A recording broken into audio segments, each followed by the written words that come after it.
하나님의 말씀 마태복음 5장 1절에서 12절입니다. 그리고 욥기 23장 10절과 욥기 42장 1절에서 6절 말씀을 이어서 보겠습니다. 교독합니다. 하나님의 말씀입니다. 예수께서 무리를 보시고 산에 올라가 앉으시니 제자들이 나아온지라. 입을 열어 가르쳐 이르시되 심령이 가난한 자는 복이 있나니 천국이 그들의 것이미요. 애통하는 자는 복이 있나니 그들이 위로를 받을 것이미요. 온유한 자는 복이 있나니 그들이 땅을 기업으로 받을 것이미요. 의에 줄이고 목마른 자는 복이 있나니 그들이 배부를 것이미요. 긍휼히 여기는 자는 복이 있나니 그들이 긍휼히 여김을 받을 것이미요. 마음이 청결한 자는 복이 있나니 그들이 하나님을 볼 것이미요. 화평하게 하는 자는 복이 있나니 그들이 하나님의 아들이라 일컬음을 받을 것이미요. 의를 위하여 박해를 받은 자는 복이 있나니 천국이 그들의 것임이라. 나로 말미암아 너희를 욕하고 박해하고 거짓으로 너희를 거슬러 모든 악한 말을 할 때에는 너희에게 복이 있나니 기뻐하고 즐거워하라. 하늘에서 너희의 상이 큼이라. 너희 전에 있던 선지자들도 이같이 박해하였느니라. 아멘. 욥기 23장 10절은 한 목소리로 같이 읽습니다. 그러나 내가 가는 길을 그가 아시나니 그가 나를 단련하신 후에는 내가 순금같이 되어 나오리라. 욥기 42장 1절에서 6절 말씀을 교독합니다. 욥이 여호와께 대답하여 이르되 주께서는 못하실 일이 없사오며 무슨 계획이든지 못 이루실 것이 없는 줄 아오니 무지한 말로 이치를 가리는 자가 누구니이까? 나는 깨닫지도 못한 일을 말하였고 스스로 알 수도 없고 헤아리기도 어려운 일을 말하였나이다. 내가 말하겠사오니 주는 들으시고 내가 주께 묻겠사오니 주여 내게 알게 하옵소서. 내가 주께 대하여 귀로 듣기만 하였사오나 이제는 눈으로 주를 배움나이다. 그러므로 내가 스스로 거두어드리고 티끌과 재 가운데서 회개하나이다. 아멘. 우리는 팔복의 말씀을 통해서 매주일 코로나19 이후에 우리가 그리스도인으로 어떻게 살아야 할지에 관해서 말씀을 나누고 있습니다. 참 어떻게 살아야 할까요? 저희가 4월 셋째 주에 온라인 중심의 예배에서 오프라인까지도 열었잖아요. 그때 한 1250명 정도가 오프라인에 나왔습니다. 5분의 1 우리 교회 평소 출석에. 참 재밌는 게 200명 단위로 올라가더라고요. 그 다음 주에 1450, 그 다음 주에 1650, 그리고 1850 이렇게 나가더니 이태원에서 뻥 터지니까 다시 1650 이렇게 되더라고요. 그리고 1800, 그러다 5월 마지막 주에 지난주 2100명 정도. 그러니까 이제 3분의 1 정도가 출석을 한 거예요.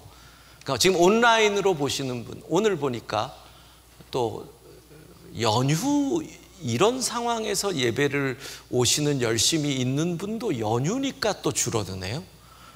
이렇게 상황에도 오시는 분은 연휴와 상관없이 오실 것 같았는데 연휴라고 오늘 인원이 또 줄어요. 그러니까 오늘도 보면 4,000명 이상은 온라인으로 예배를 우리 교인이 드리고 있는 거죠. 코로나19 이후 시대 우리에게 다가올 어려움이 어떤 어려움일까를 먼저 좀 생각하려고 합니다. 제가 세 가지 측면으로, 우리가 다 아는 이야기입니다. 다 아는 이야기인데 세 가지 측면으로 이걸 카테고리를 나눠 봤습니다. 첫 번째는 육체적인 면이죠. 육체적인 면이라는 것은 경제적인 어려움이, 자막이 안 나옵니다. 정신 차려요. 내가 기억력이 깜빡깜빡한다고 거기도 깜빡깜빡하면 안 돼요. 경제적인 어려움이지요. 실직을 염려하는 분들, 1월에서 4월까지 우리나라가 이 실직에 대한 통계를 조사한 이래 가장 많은 실직자가 나왔습니다. 207만 명 더 나왔습니다.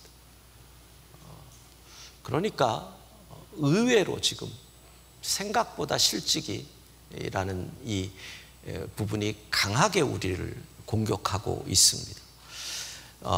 딜로이트 그룹이 13개국 소비자 13,000명을 대상으로 조사를 했습니다. 지난 4월 29일에서 5월 1일입니다. 코로나19의 회복 시점과 그리고 그 이후의 방향을 예측하는 리포트를 냈는데, 그러니까 13개국 13,000명이면 한 나라에 1,000명씩입니다.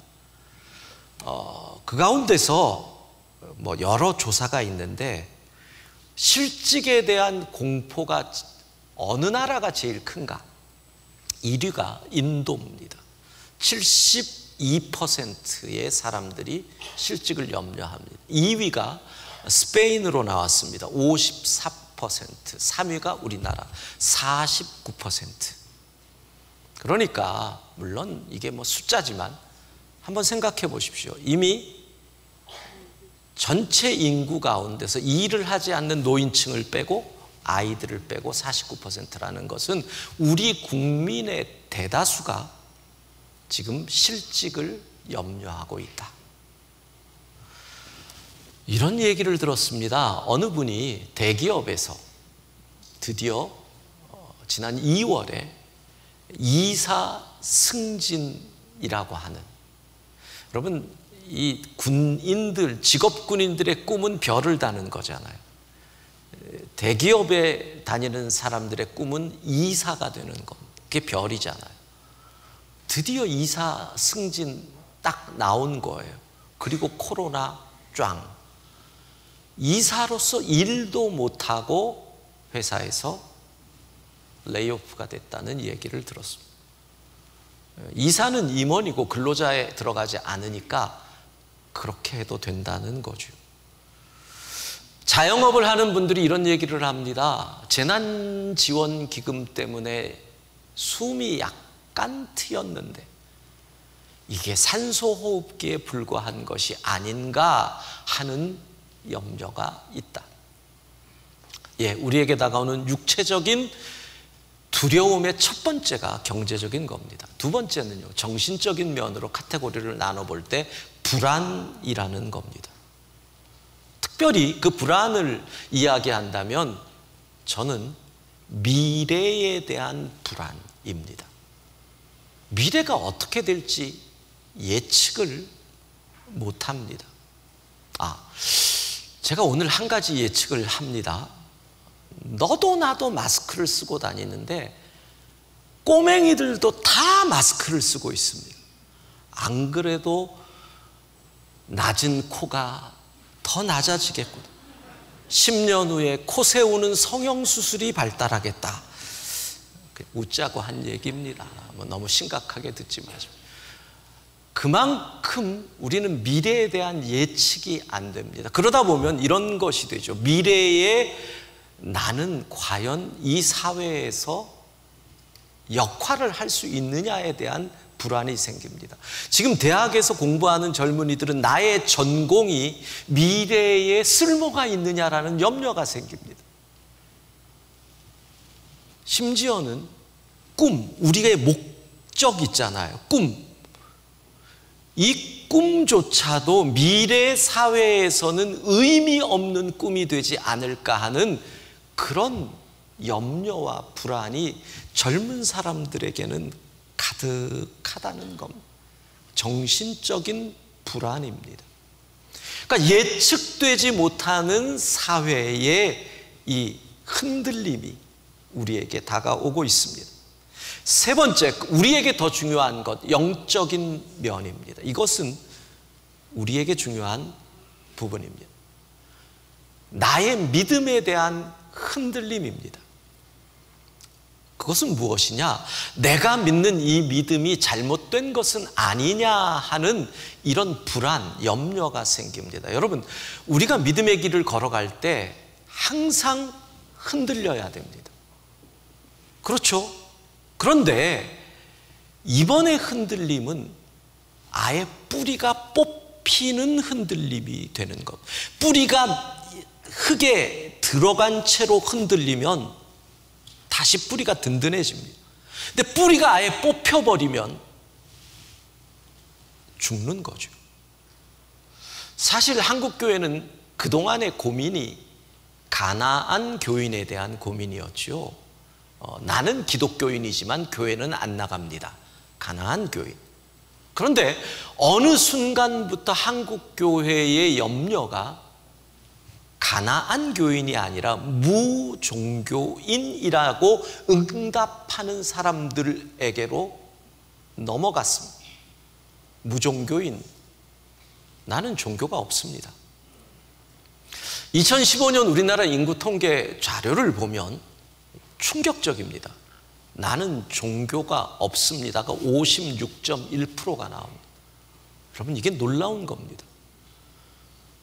그러니까 그 말은 43, 4%가 흔히 말하는 기독교, 불교, 천주교 뭐 이거고, 나머지는, 우리나라는 이미 과반 이상이 종교가 없는, 그러니까 다종교 국가가 아니라 우리는 무종교 국가. 5년 코로나19 이후에 이 흐름은 더 강력해질 겁니다. 무종교 사회. 여기서 여러분들이 또 하나의 개념을 머릿속에 넣어야 됩니다. 제가 가끔 던지는 개념들이 있는데, 상대주의, 포스트 모더니즘 이런 것들. 오늘은 경외주의라고 하는 개념을 하나 넣으셔야 됩니다. 경외주의. 경외주의라고 하는 이 말, 미국의 사회학자 필 주커먼이 신 없는 사회라는 책을 쓰고, 그리고 종교 없는 삶이라는 책을 씁니다. 거기서 경외주의자라는 말을 나오는데, 경외주의가 무엇이냐 하면 종교 없이도 종교적 경험을 하며 살 수 있는 사람들이라는 뜻입니다. 그러니까 예전에 종교가 없다는 사람들은요, 종교에 대해서 아주 반감이 컸습니다. 물론 지금도 그런 사람들 많죠.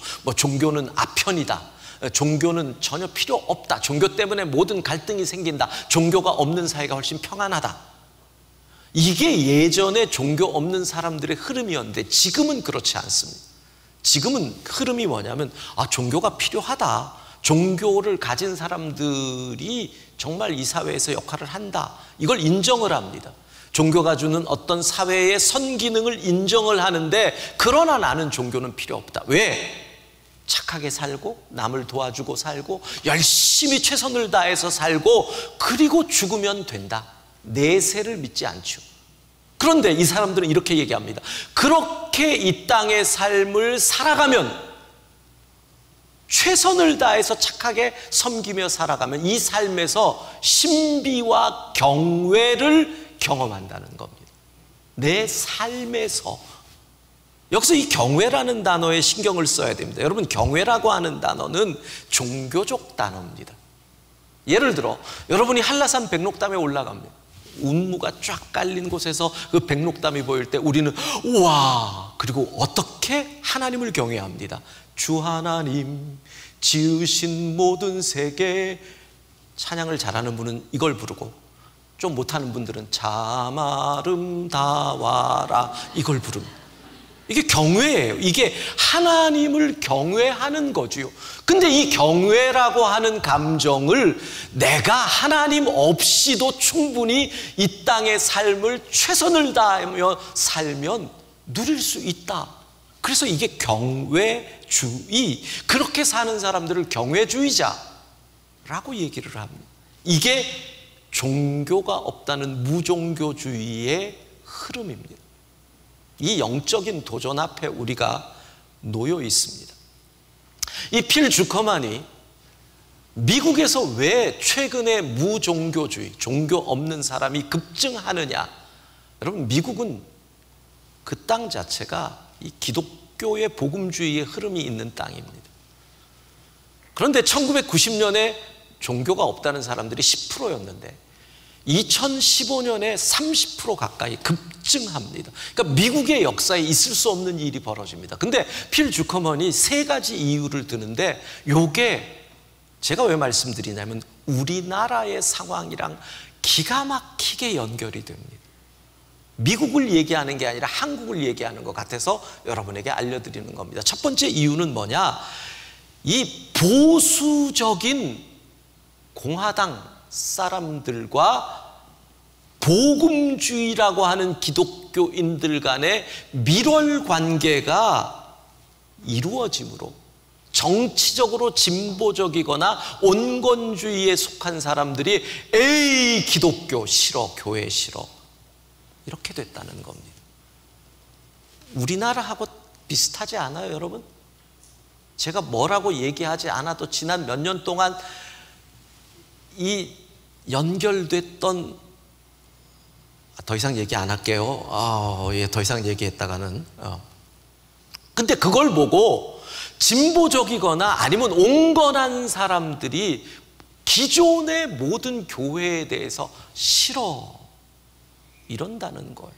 그러니까 미국의 상황이에요. 미국의 상황에서 그런 사람들이 밀월 속에서 나타나는 현상이 뭐냐면 낙태, 동성애, 그 다음에 이스라엘에 대한 지원, 유대주의자들과 연결, 그 다음에 총기 규제 반대, 이런 것들이 이루어지는데, 이거에 대한 반감을 가진 사람들이 교회를 향해서 돌을 던진다.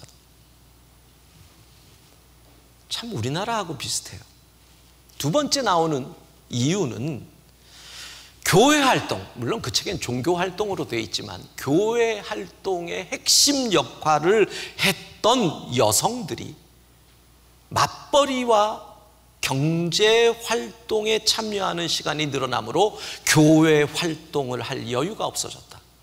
여러분, 우리나라잖아요. 똑같지 않아요? 왜 그렇게 감탄이 없으세요? 나만 감탄을 하나? 정말 이 마스크 너무 안 좋아요. 여러분의 얼굴의 표정을 알 수가 없어요. 다 똑같아, 다 똑같아. 그냥 눈만 요러고 나와 있으니까 이분들이 감탄을 하는, 마스크를 낀 여러분을 볼 때 제가 느낄 수 있는 유일한 것은 존다 안 존다, 그거밖에 없어요. 나머지는 알 길이 없네요. 예, 우리도 마찬가지예요. 구역 모임이, 셀 모임이 예전에는 주중에 모였는데 요즘은 점점 없어져요. 왜?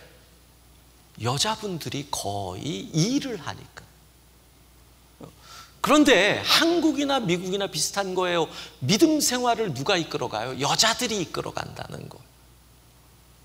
우리 교회 남자분들이 조금 들으면 기분 나쁠지 모르지만 저희 교회도 교적을 정리할 때요, 가장을 여자분을 세웁니다. 기분 나쁘시겠지만 여자분을 세웁니다. 왜냐하면 여자분 혼자 믿는 분들이 너무나 많고 여자가 열심히 분들이 많아서 그렇게 하거든. 근데 상황이 그렇게 되니까 당연히 무종교론자들이 많아진다. 근데 세 번째가 지금 시대하고 너무 연결되는 겁니다. 인터넷의 발달로 인해서 종교의 의문을 제기하는 사람들의 담론들이 더 쉽고 빠르게 퍼져나가면서 디지털 네트워크를 통해서 무종교인들의 연결이 훨씬 쉬워졌다는 거. 예를 들어서 어느 목사님이 교회에 확진자가 왔어요. 그래서 그 교회가 폐쇄가 됐어요. 작은 교회예요. 그래서 어떻게 해요? 검사를 받았더니 확진 아니래요. 그러나 언제 다시 될지 모르니까 2주간 자가격리. 근데 이분이 이틀째 되는 날 나왔어요. 그랬더니 그 지역에 있는 사람들이 보고 신고를 했어요. 옛날 같으면 그 지역이에요. 이제는 이게 다 연결이 되는 거예요. 그리고 뭐라 그래요? 목사라는 것들이. 저는 그래요. 그게 참 우리가 야단쳐야 할 일인데, 어떤 확진자에게도 직업 안 붙이잖아요. 근데 왜 목사만 그렇게 목사 그러냐고요. 그냥 몇 세 남자 뭐 이러잖아요. 근데 한편으로는 목사가 그만큼 중요한 직업이구나 뭐 이런 생각을 하기도 하지만, 한편으로는 왜 그러나 하는 막 그런 거. 이 세 가지 이유로 세상이 점점 교회를 멀리하고 있다. 여러분, 그러니까 코로나19 이후 이 세상은요, 이렇게 얘기하기가 쉬워요. 교회 없는 세상이 훨씬 아름답다. 하나님 없는 세상이 훨씬 아름답다. 이렇게 된다는 거예요. 이번에 시사인에서 난 조사가 나왔어요. 코로나19 이후 대한민국 국민들의 신뢰도의 변화. 이게 유의미한 연구예요. 그러니까 신뢰도가 이전에 비해서 가장 많이 높아진 기관이 어디냐면 질병관리본부. 전에 비해서 76%가 확 신뢰도가 올라갔어요. 자, 근데 신뢰도가 마이너스로 간 곳이 있어요. 마이너스 3%. 민주당 마이너스 3%. 그 다음에 마이너스 36이 된 데가 있어요. 낯선 사람에 대한 두려움이 생긴 거예요. 감염 때문에. 이거 아주 중요한 포인트예요. 왜? 우리는 낯선 사람을 만나야 전도를 하잖아요. 전도가 어려워진다. 그러면서 나온 마이너스 46%. 종교기관이 마이너스 46이에요. 마이너스 56 미래통합당. 총선 결과가 이해가 되시죠? 마이너스 46, 56. 근데 제가 놀란 게 이거예요. 만약에 종교기관이라고 하지 않고 불교, 천주교, 개신교 이랬으면 개신교는 어쩌면 마이너스 60이 됐을 수도 있다.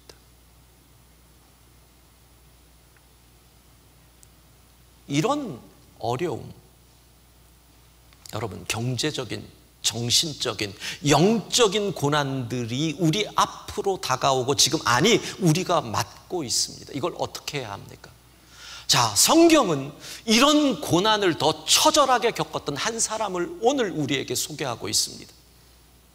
구약에서 동방의 의인이라고 불리웠던 욥입니다. 그가 겪었던 첫 번째 육적인 고난, 하루아침에 자식을 다 잃었습니다. 말 그대로 하루아침입니다. 시간입니다.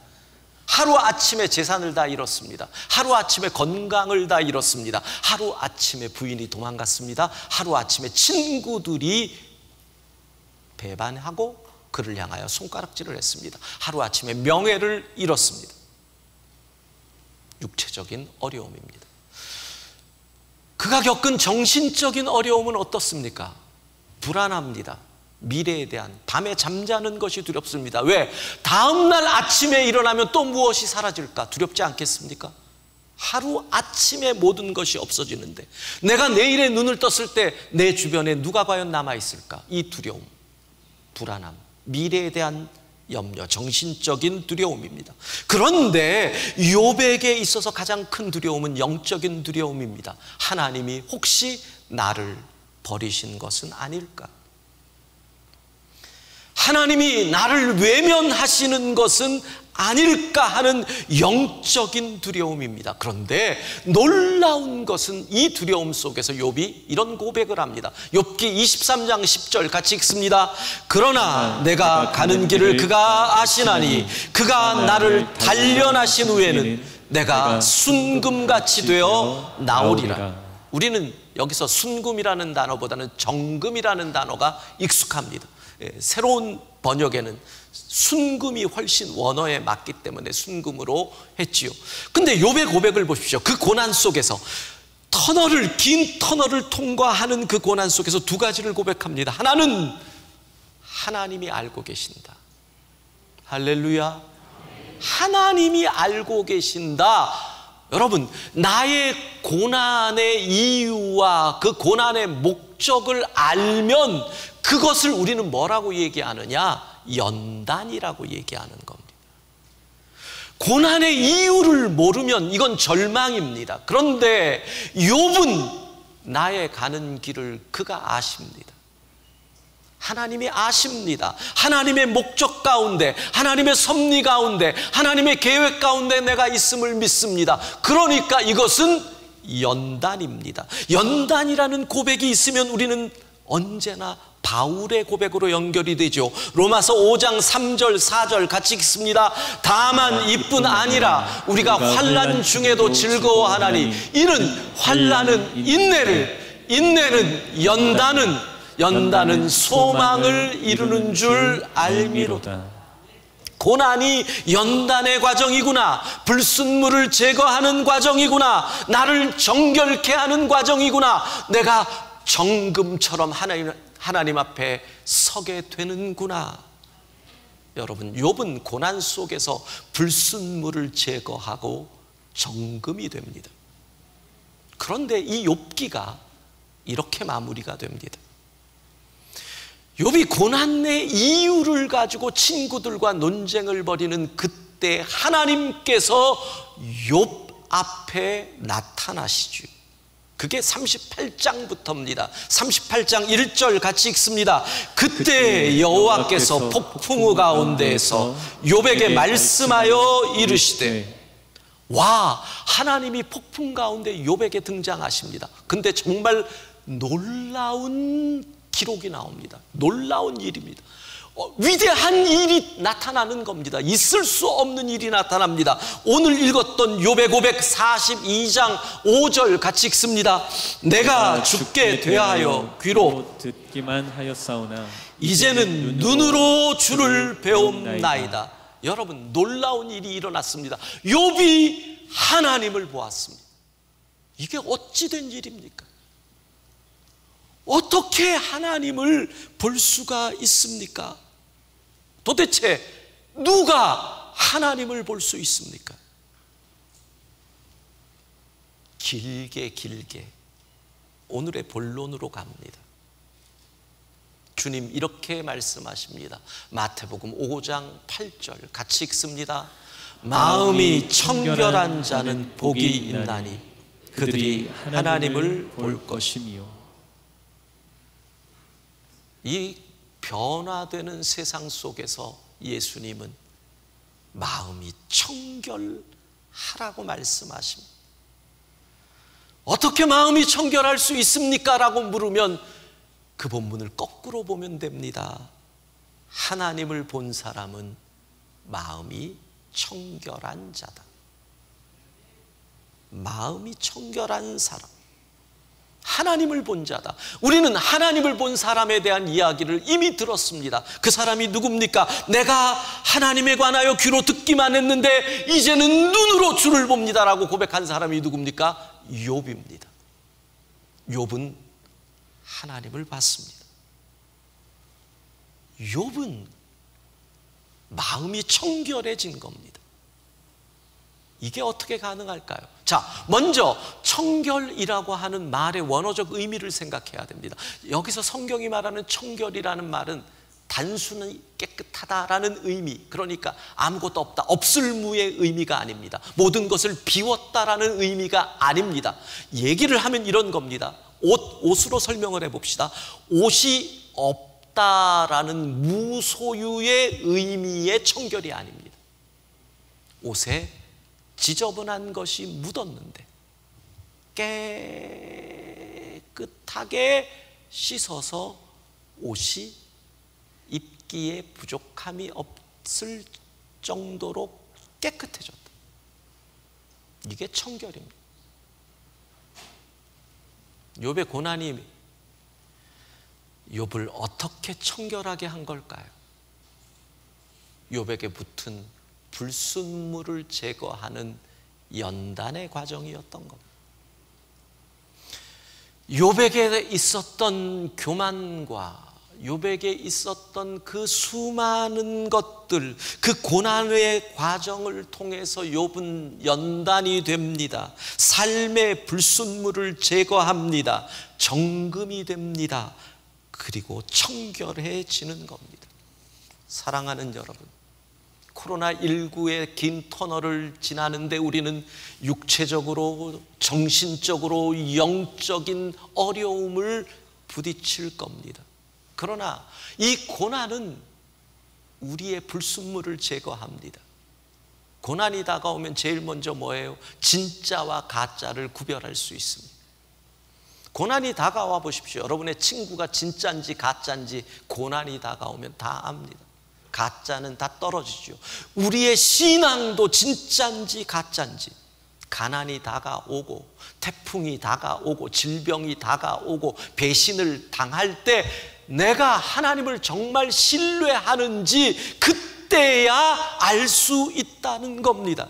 내가 얼마나 연약한 존재인지도, 내가 믿었던 믿음이 무엇인지, 하나님이 내게 주신 축복을 믿은 건지 아니면 하나님을 믿은 건지, 고난이 와야 우리는 알 수 있다는 겁니다. 그 고난 속에서 나의 연약함을 내려놓습니다. 그 고난 속에서 나의 죄성을 발견하고 예수의 보혈로 내 옷을 깨끗이 씻겨달라고 나아가는 겁니다. 나의 교만을 깨부수는 겁니다. 버립니다. 포기합니다. 내려놓습니다. 이렇게 나를 변화시켜 나갑니다. 사랑하는 성도 여러분, 이 기간, 코로나19의 이 고난의 기간, 우리의 모든 것 내려놓고 이 연단의 과정을 거쳐서 정금처럼 변화되는 기간으로 사용한다면 우리는 나와 함께 계신 하나님, 내 손잡고 계신 하나님, 나를 심지어는 업고 계신 그 하나님을 발견하고 누리게 될 줄로 믿습니다. 그래서 이 기간 동안 우리가 훈련해야 할 것이 두 가지입니다. 욥을 통해서 배웁니다. 그래야 마음이 청결한 자가 되고 하나님을 볼 수 있게 됩니다. 먼저 욥기 1장 20절에서 22절 같이 읽습니다. 욥이 일어나 겉옷을 찢고 머리털을 밀고 땅에 엎드려 예배하며 이르되 내가 모태에서 알몸으로 나와 싸운즉 또한 알몸이 그리로 돌아가올지라도 주신 이도 여호와시오 거두신 이도 여호와시오니 여호와의 이름이 찬송을 받으실지니이다 하고 이 모든 일에 욥이 범죄하지 아니하고 하나님을 향하여 원망하지 아니하니라. 예, 여러분, 코로나19의 긴 터널 속에서 우리가 욥에게 두 가지를 배웁니다. 오늘 욥기 23장과 1장 그리고 42장 요 세 가지가 욥기에서 가장 중요한 구절입니다. 그 고난에서 욥은 뭡니까? 먼저 하나님의 주권을 믿었잖아요.